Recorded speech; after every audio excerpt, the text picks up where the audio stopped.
Ibinahagi ng ama ni Sean Dominguez, It's Showtime host, ang naranasan ng kanyang anak matapos sundan sa kanyang kondo at pinilit ng isang lalaki.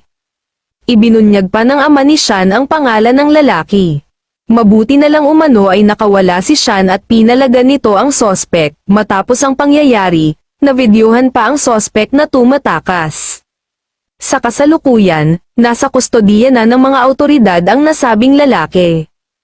Samantala, agad na rumesbak ang mga kasamahan nito sa It's Showtime na pinangungunahan ni Vice Ganda. Panigurado umano na titiyakin na pananagutan ang ginawang ito sa host ng It's Showtime. Kinumusta naman sa ama ang kalagayan ngayon ni Sean.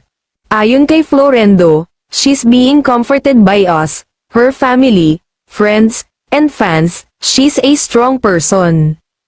Ano naman ang kanyang mensahe para sa ibang mga kababaihang may matutunang importanteng aral mula sa karanasan ni Sean? Saad ni Florendo, hindi porke nakatira sa condominium building ang mga tao, safe na sila. Nalaman ng publiko ang masamang pagtatangkang ginawa umano ng sospek kay Sean, dahil agad na ibinahagi ni Florendo sa Facebook page nito ang nangyari sa kanyang anak. Sa kanyang Facebook post, sinabi ni Florendo na gay bar dancer at performer si Torno.